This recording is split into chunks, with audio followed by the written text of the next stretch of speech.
The old engines of HS Guardian hummed quietly in the emptiness of space. Captain James Walker sat in his worn command chair, running his fingers over the scratched armrest. The ship's outdated systems blinked around him with their usual tired rhythm. He looked at the main screen, watching the endless stars drift by as they patrolled their assigned sector. The quietest, most boring piece of space humanity had ever mapped. "Captain, weekly system check complete," Mike Stone called from his engineering station. The old engineer's voice carried the same tired tone it always did. "3 more subsystems have dropped below standard efficiency. We're now operating at 62% of recommended levels." James nodded, not surprised by the news. The Guardian was old, a relic from humanity's early days of space exploration. While other ships in the fleet boasted quantum computers and AI-assisted everything, the Guardian still ran on basic digital systems. Most of its controls were manual, and half its screens still used LCD technology that went out of fashion 50 years ago. "File another upgrade request," James ordered, knowing it would join the 100 others that had been denied. "Mark it as urgent if you want. They'll ignore it all the same." Around the bridge, his small crew of 15 worked quietly at their stations. They were the misfits of the fleet, the ones too stubborn to retire, too set in their ways to learn the new systems, or simply too attached to the old ways of space travel. The Guardian had become their home, even if the rest of the fleet saw them as a joke. Lisa Reed, their science officer, suddenly sat up straighter at her station. "Captain, I'm picking up something strange on our long-range sensors." She adjusted some dials. Actual physical dials, not the holographic interfaces used on modern ships. I've never seen readings like this before." James walked over to her station, looking at the flickering screen. The signal was weird, unlike anything in their database. "Can you clean up the signal?" "Not with our equipment," Lisa admitted. "But whatever it is, it's big. And it's not moving." The captain looked at his crew. Protocol said they should call it in and wait for a better-equipped ship to investigate. That was their job now, to find things and let the real ships handle them. But something in his gut told him this was different. "Plot a course," he ordered. "Let's take a closer look." The Guardian's old engines pushed them through space, taking 3 times longer to reach their destination than a modern ship would have needed. When they finally got close enough for visual contact, the bridge fell silent. Floating in the darkness was a ship, but not like anything they'd ever seen. It was huge, easily 4 times the size of the Guardian, with a design that seemed to ignore everything humans knew about space engineering. Its hull was covered in patterns that seemed to shift and move, even though they knew that should be impossible. "No energy readings," Lisa reported, frowning at her screen. "It's completely dead. Life signs. None that our sensors can detect." "But Captain," she hesitated, "our sensors are pretty basic. A modern ship would be able to tell us a lot more." James stood up, making his decision. "Prepare for boarding. We're going to take a look." "Sir," his first officer, Tom Bridge, stepped forward. "Regulations clearly state that in case of unknown alien contact, we should wait for a properly equipped research vessel. Regulations also state that ships should be retired after 30 years of service." James replied with a small smile. "We passed that mark 12 years ago. This might be our only chance to prove we're more than just a flying museum. Suit up." They used the old airlocks because the Guardian's modern docking systems had failed years ago. James led a team of 4, including Lisa and Mike, their magnetic boots clicking against the alien hull as they walked. The ship's surface felt wrong under their feet, almost like it was responding to their presence. They found an entrance, or at least something that looked like it could be an entrance. The alien metal parted easily, too easily, as if it had been waiting for them. Inside, their flashlights revealed corridors that seemed to be made of flowing metal and crystal, nothing like the practical designs used by humans or any known alien race. "This technology," Mike whispered, his handheld scanner beeping frantically. "It's not just advanced. It's impossible. These readings, They don't make any sense. They made their way deeper into the ship, their old equipment struggling to make sense of what they were seeing. Lisa stopped at what looked like a control room, her eyes wide behind her helmet visor. "Captain, look at this." In the center of the room stood a crystal, about the size of a basketball, floating in midair. It pulsed with a soft light that seemed to respond to their presence, changing colors as they moved around it.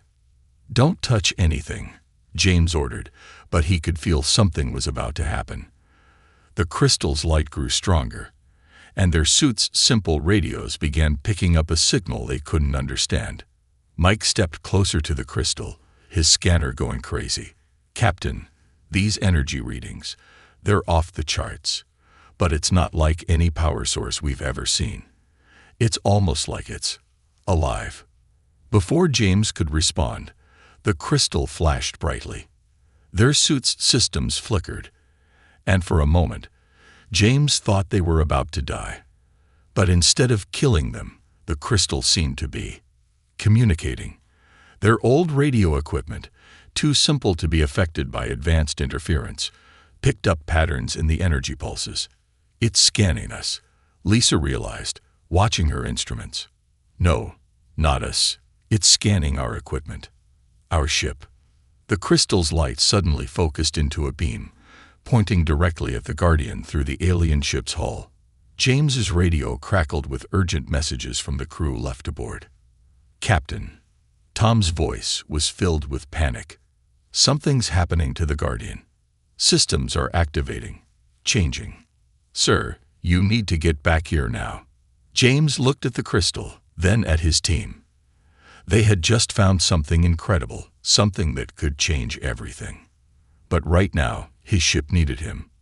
"Back to the Guardian," he ordered. "Move." As they rushed back through the alien corridors, none of them noticed that the crystal's light was following them, seeping into their suits' simple systems, into their basic equipment. The very technology that the rest of the fleet had mocked, the outdated systems that had made them a joke, were about to become the foundation of something unprecedented. The Guardian was about to wake up, and the galaxy would never be the same. The team raced back through the Guardian's airlock, their magnetic boots clanking against the metal floor. Alarms blared throughout the old ship, but they sounded different now, deeper, almost musical. James threw off his helmet and rushed to the bridge, his heart pounding in his chest. "Status report," he shouted, but stopped dead in his tracks when he saw the bridge. The old screens were alive with strange patterns, showing information in ways their simple displays shouldn't have been capable of. The ship's lights pulsed with a familiar crystal-like glow. "Everything's changing," Tom said, his hands hovering over his console uncertainly. "But nothing's breaking. It's like the ship is upgrading itself." Mike rushed to his engineering station, his eyes wide as he watched the readings. "This is impossible. The old fusion reactor, it's not just running better. It's doing things that break the laws of physics. Power levels are off the charts, but the containment systems are holding perfectly." "How?" James asked, watching as lines of light began to trace their way across the bridge's walls. "Our containment systems are 30 years old. They shouldn't be able to handle this kind of power." Lisa was already at her science station, her fingers flying over the old keyboard. "That's just it, Captain. The old systems aren't fighting the changes. They're accepting them. It's like..."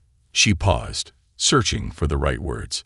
"It's like our outdated technology is the perfect foundation for whatever that crystal is doing." The ship shuddered, but not violently. It felt more like a cat stretching after a long nap. The main viewing screen, which had been showing simple digital images just hours ago, now displayed a three-dimensional view of space that seemed to float in the air. "Sir," called out Ben, their navigation officer, "the helm is responding differently. The controls, they're the same physical levers and buttons, but they're connected to something new now. Something better." James walked to his captain's chair, noticing how the worn leather seemed to shimmer slightly under his touch. "Mike, full system check. I want to know exactly what's happening to my ship." Mike worked at his station, his expression changing from confusion to amazement. "Captain, the crystal. It's not replacing our systems. It's evolving them. The old manual controls, the basic computers, even the mechanical backup systems, they're all still there, but they're becoming something more. Something impossible." As if to prove his point, the lights flickered, and suddenly holographic displays appeared above every station. But they weren't like the clean, sterile holograms used on modern ships. These seemed to grow from the old screens like digital vines, using the ancient displays as their foundation. "Look at this," Lisa called out excitedly.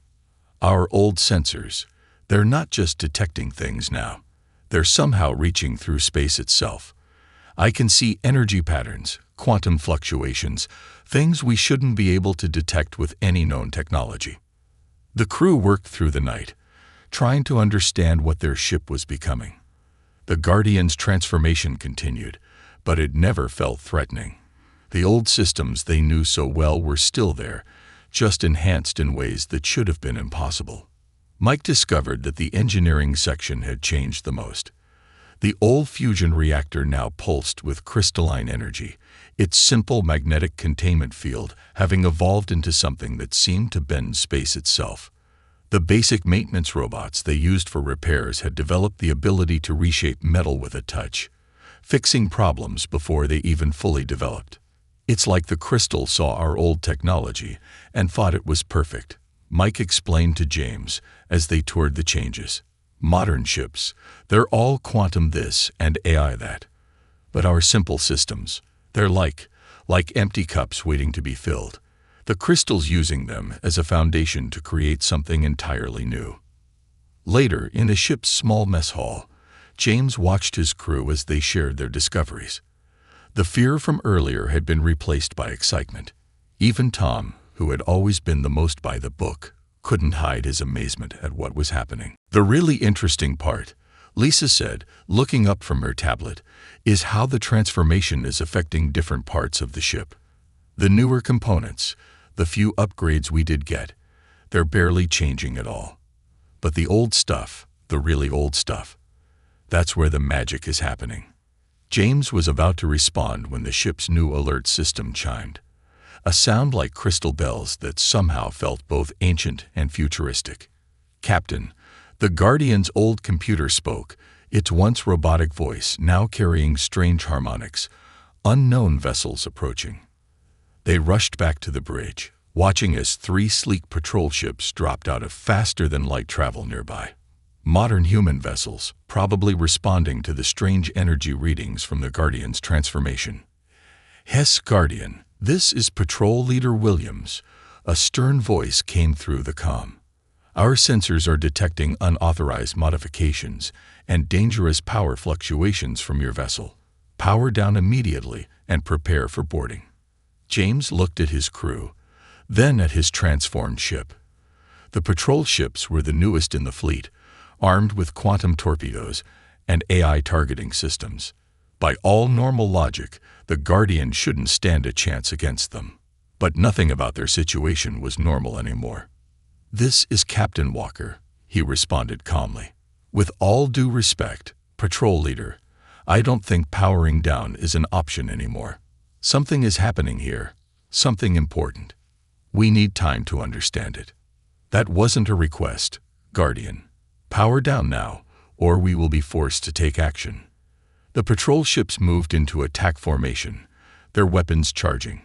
James felt his ship respond, not with fear, but with something almost like amusement.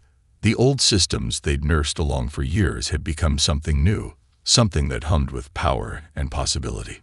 "All hands," James called out, settling into his familiar old chair as new displays bloomed around him like exotic flowers. "Prepare to show them what an old ship with some new tricks can do." The Guardian's ancient heart began to beat with crystal fire, and the true test of its transformation was about to begin. The 3 patrol ships loomed before them, their modern weapons glowing with deadly energy. Inside the Guardian, James gripped his old command chair as new displays shimmered around him like curtains of light. The ship's transformed systems hummed with power, waiting. Last warning, Guardian. Patrol Leader Williams's voice crackled through the speakers. Power down in 10 seconds, or we will open fire. Sir, Tom called from his station.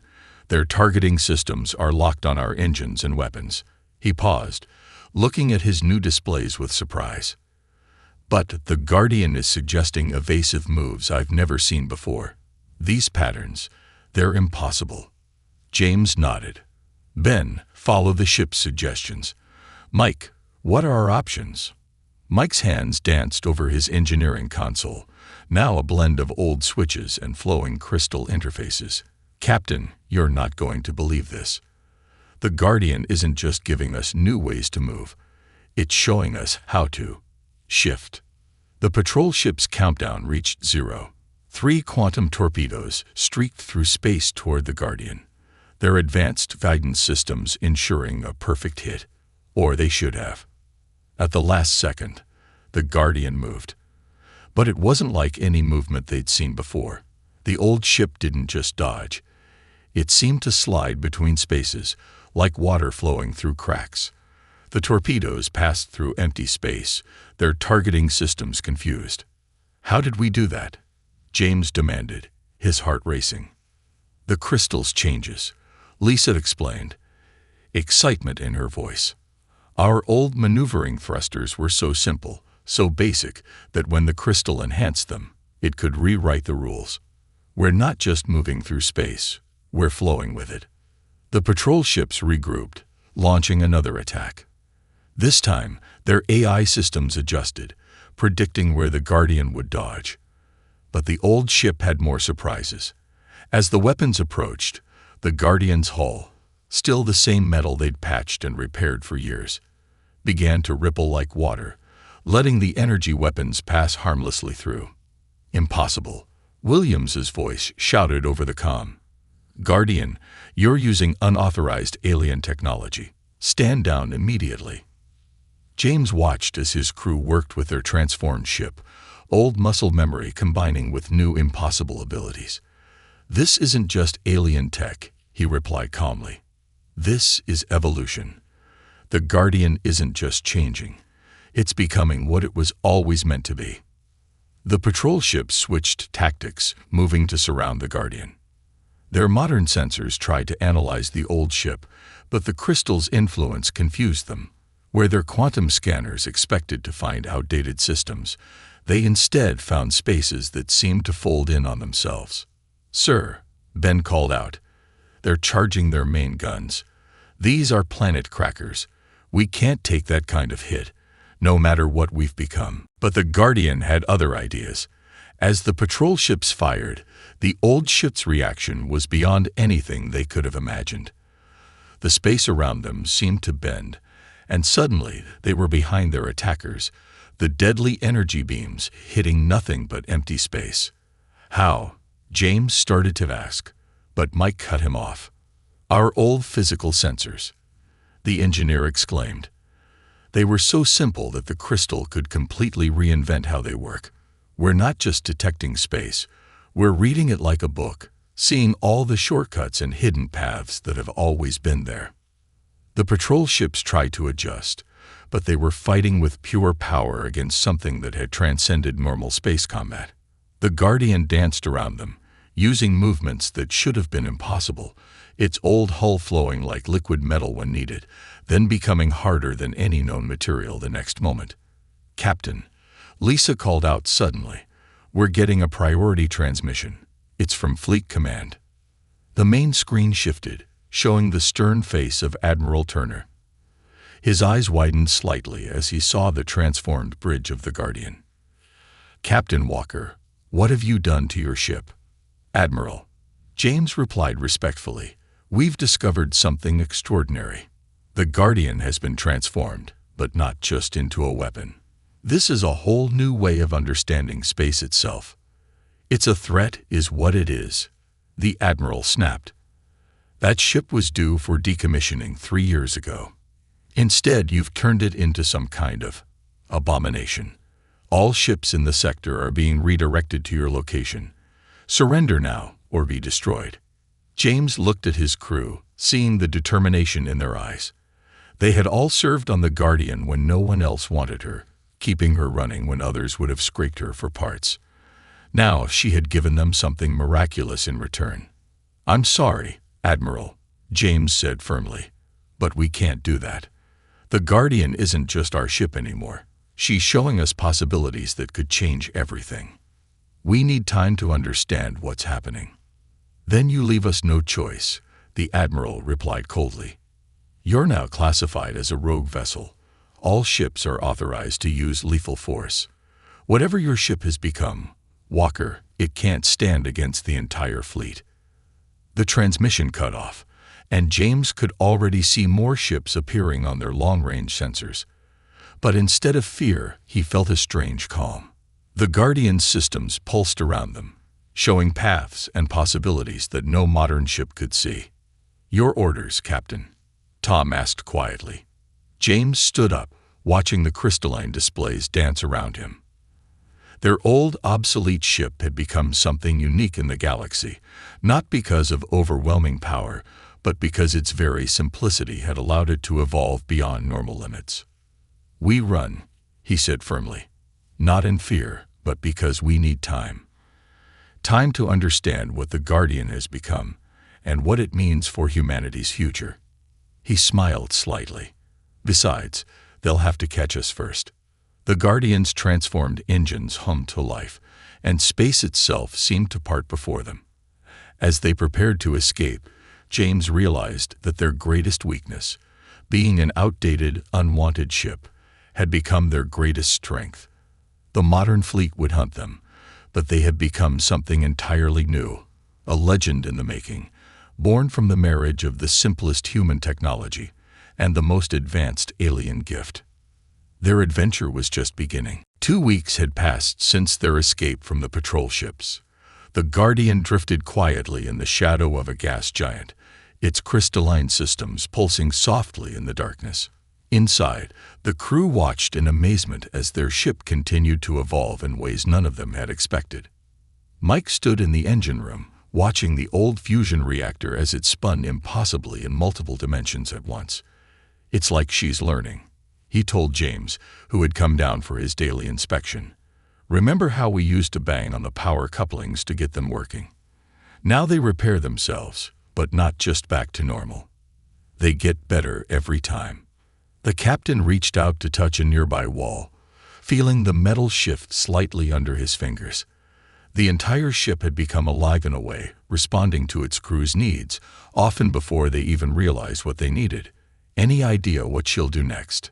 Before Mike could answer, Lisa's voice came through the ship's communications. "Captain, bridge, now. You need to see this." They rushed to the bridge, finding the rest of the crew already gathered around Lisa's science station. The old sensor displays now showed complex patterns of energy that seemed to flow through space itself. "I was scanning for pursuit ships," Lisa explained, "when I noticed this. The Guardian isn't just detecting energy anymore. She's seeing the actual structure of space-time. Look at these patterns. They're like highways between the stars that nobody knew existed." Tom leaned closer to the display. "Are you saying we can travel through these?" "We already are," Ben called from the helm. "Haven't you noticed our jumps getting smoother? The ship's been following these paths, learning them. Traditional engines blast through space. We're swinging through it." James was about to respond when alarms chimed. The new, musical ones that had replaced their old klaxons. 5 ships had just appeared, dropping out of faster-than-light travel less than 1,000,000 kilometers away. But these weren't human vessels. "Bright mind ships," Lisa reported, referring to one of the most advanced species in the galaxy. "Their technology is centuries ahead of Earth's. They must have heard about us from the human fleet." The alien vessels approached cautiously, their sleek forms glowing with energy that even their advanced systems couldn't fully contain. A transmission came through, the alien language automatically translated by the Guardian's enhanced communications. "Anomalous vessel," a calm voice stated. "You represent an unauthorized merger of technologies. Your existence threatens the natural order of technological progression. Prepare to be analyzed and deconstructed." James straightened in his chair. "This is Captain James Walker of the HFY Guardian. We mean no harm. We're simply trying to understand what our ship has become." "Understanding is irrelevant," the Bright Mind ship responded. "Lesser species must not gain advanced technology without proper evolutionary steps. Your vessel will be dismantled. Your crew will be preserved for study." The alien ships moved with incredible grace, forming a perfect pentagon around the Guardian. Energy fields sprang up between them, creating a cage that would have trapped any normal vessel. But the Guardian was far from normal now. "Sir," Ben called from his station, his hands hovering over the old manual controls that now connected to systems beyond human understanding. "The ship is suggesting something wild. These energy fields they're using, we can turn them inside out." James nodded. "Do it." The Guardian's crystalline systems pulsed once, and suddenly the energy cage collapsed in on itself. The Bright Mind ships scattered, their perfect formation broken. But they recovered quickly, launching weapons that seemed to bend reality itself. "They're using quantum phase disruptors," Lisa reported excitedly. "But look, our old shield generators, they're adapting. The simpler the original system, the better it works with the crystal's changes." She was right. The Guardian's shields, once barely able to stop normal weapons, now twisted the advanced energy attacks into harmless light. The ship's hull rippled and flowed, its old metal plates becoming something that existed in multiple states at once. "Multiple ships approaching," Tom announced. "Looks like our friends called for backup." More Bright Mind ships appeared, their weapons charging. But the Guardian had another surprise ready. The crystal's influence had spread through every system, and now the old emergency protocols they'd never bothered to update had become something extraordinary. "Mike," James called to engineering, "remember that old backup system we used to joke about? The one that was so basic it just vented everything and hoped for the best." The engineer laughed. "Already on it, Captain. You're not going to believe what it does now." The Guardian's transformed systems activated. Instead of simply venting plasma, the ship created a field of pure possibility around itself. Space itself seemed to hiccup, and suddenly there were 5 Guardians, each one as real as the original, each one moving in ways that should have been impossible. The Bright Mind ships hesitated, their advanced sensors unable to determine which Guardian was real, because, in a way, they all were. The old backup system, designed to simply release energy in an emergency, had evolved into something that could split reality itself. "This is impossible," the Bright Mind commander transmitted, actual emotion creeping into their voice. "Your technology is too primitive to achieve these effects." "That's exactly why it works," James replied calmly. "Your ships are too advanced, too set in their ways. Ours was simple enough to become something new." The Guardian's copies moved in perfect synchronization, each one adding to the impossible patterns they were weaving through space. The Bright Mind ships fired again and again, but they couldn't hit what they couldn't understand. "Sir," Lisa called out, "I'm detecting massive energy buildups in their ships. They're going to try to collapse this entire sector of space." But even as she spoke, the Guardian was changing again. The crystal's power flowed through the old systems, finding new possibilities in their simple designs. The ship that had once been the weakest in the human fleet now danced through dimensions, its primitive technology becoming the foundation for something beyond even the Bright Mind's understanding. "They're retreating," Tom announced as the alien ships began to pull back. "But they're sending transmissions across the galaxy. Everyone's going to be looking for us now." James looked around his bridge, at the crew that had stayed with this old ship when everyone else had abandoned her. The Guardian hummed around them, its transformed systems showing them wonders that no human had ever seen before. "Let them come," he said quietly. "We're not running anymore. The Guardian has more to show us, and maybe it's time the galaxy learned that sometimes the oldest, simplest things can become the most extraordinary." The ship pulsed in agreement, its crystal heart beating in time with their own. They had started this journey as outcasts on an obsolete vessel, but they had become something else. Pioneers on the edge of a new kind of space travel, where the very limitations of their old ship had become the key to unlimited possibility. The hunt for the Guardian would continue, but now they were ready. The galaxy's strongest nightmare had once been its weakest ship, and its evolution was far from over. A month had passed since their encounter with the bright mind ships. The Guardian floated in an empty region of space, its crystalline systems glowing brighter than ever. The crew had learned to trust their transformed ship, watching in wonder as each old system evolved in new ways. Mike walked onto the bridge, his eyes bright with excitement. "Captain, you need to see this. The crystal's influence. It's reached the maintenance crawlways. You know, the ones so old they still needed manual checking." Before James could respond, the ship's new sensors flared to life. Space seemed to tear open around them, as the largest fleet they'd ever seen emerged from faster-than-light travel. Bright mind ships led the formation, followed by vessels from a dozen other advanced species. 342 ships, Lisa reported calmly. The bright minds brought friends. Every major spacefaring race is represented in that fleet. A transmission cut through their communications, broadcasting on all frequencies. The Bright Mind Supreme Commander's image appeared on their main screen. Anomalous Vessel Guardian. Your continued existence threatens the established order of the galaxy. Surrender now, or face complete destruction. James looked at his crew, seeing determination in their eyes. The Guardian had changed them all, showing them wonders that no human had ever seen. "Open a channel to the fleet." "You're on, sir," Tom confirmed. "This is Captain Walker. Before you attack, ask yourselves this. Why are you really here? Is it because we're a threat, or because we've shown you that everything you thought you knew about technology might be wrong?" The Bright Mind Commander's expression didn't change. "Your primitive vessel has been corrupted by forces you cannot understand. The natural order must be maintained. All ships, commence firing." Energy weapons of every kind streaked toward the Guardian. Weapons that could shatter planets, beams that could tear apart space itself, torpedoes that existed in multiple dimensions. The combined firepower of the galaxy's most advanced civilizations, all focused on one target. But the Guardian had been waiting for this moment.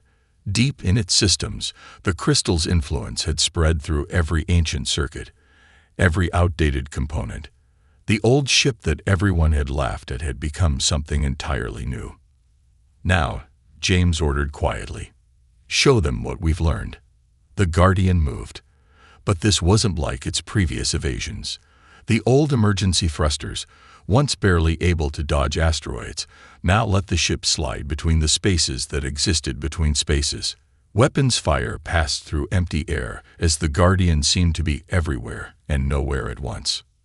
"Sir," Lisa called out, her hands flying over her console. "The crystal. It's not just changing the ship anymore. It's trying to tell us something." Ancient symbols appeared on their screens, finally becoming clear after weeks of evolution. The crystal's message was simple but profound. It was a test, created by a long-vanished race. A test not of power or advanced technology, but of potential. They weren't looking for the most advanced ship, James realized. They were looking for one simple enough to change completely. The Guardian's systems pulsed with new energy as understanding flowed through ship and crew alike. Every primitive system they had nursed along for years became a gateway to possibilities that the advanced fleet couldn't comprehend. The old radar array, which could barely detect meteors, now reached through dimensions to predict enemy movements before they happened. The backup life support, which they had joked was little better than a fan, now generated fields that could reshape reality itself. "Multiple hits incoming," Tom warned as the fleet adjusted their tactics, trying to predict where the Guardian would appear. But Mike just smiled at his engineering station. "No, they're about to hit themselves." The Guardian's transformed systems activated. Space folded around them in ways that the advanced targeting computers couldn't understand. Energy beams meant for the Guardian twisted back on themselves, caught in knots of probability that only their old, simple sensors could navigate. "Message from the crystal," Lisa announced, wonder in her voice. "It's not just testing us. It's teaching us. Every primitive system we kept, every outdated component we refused to replace, they're all becoming something new, something that was always possible if we just looked at technology differently." The Bright Mind fleet's perfect formation began to break apart as their weapons either missed completely or turned back on themselves. Their advanced shields, designed to stop any known weapon, couldn't handle attacks that came from directions that shouldn't exist. They're launching their final weapon, then called from navigation. Some kind of reality bomb. It'll destroy everything in this sector. But James felt no fear. The Guardian's crystal heart pulsed with pure possibility, and every ancient system they had kept working through stubbornness and skill became a key to unlocking new miracles. As the reality bomb approached, the Guardian did something impossible. Instead of dodging or defending, it reached out with systems that had once been too primitive to matter. The old waste recycling system, which they had never bothered to upgrade, now recycled reality itself. The manual steering controls, which other ships had replaced with AI, let them guide the very fabric of space. The reality bomb didn't just fail, it transformed.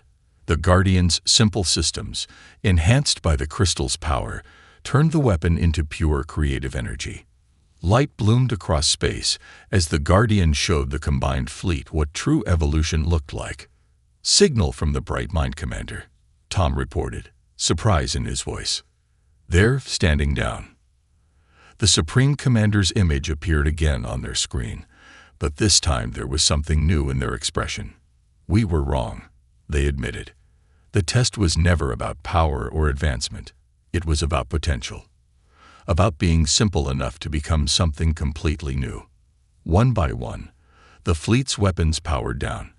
The Guardian hovered among them, its crystalline systems pulsing with gentle light. The very qualities that had made it obsolete. Its simple systems, its basic technology, its need for human guidance, had made it perfect for transformation. The crystal wasn't a weapon, James said to both his crew and the watching fleet. It was a gift, a chance to show that sometimes the oldest, simplest things have the most potential for change. The Bright Mind Commander nodded slowly. "Your ship will be remembered, Guardian. Not as a nightmare, but as a reminder that true evolution comes not from complexity, but from the ability to change." As the fleet began to disperse, James looked around his bridge. The worn chairs, the old displays, the manual controls. Everything that had made them a joke had become the foundation of something miraculous. The Guardian hummed around them, its transformed systems now a perfect blend of simple human engineering and impossible alien power. "Where to now, Captain?" Ben asked from his station. James smiled, feeling the ship's crystal heart beat in time with their own. "Everywhere. The Guardian still has more to show us, and now we have all the time in the universe to learn." The ship that had once been the weakest in the fleet turned gracefully, its old systems now gateways to miracle after miracle. They had started this journey as outcasts on an obsolete vessel, but they had become pioneers of a new age, one where the simplest things could become the most extraordinary. The Guardian's light flared once, bright and beautiful, and then they were gone, sliding between the spaces where space itself lived, ready for whatever wonders waited to be discovered next.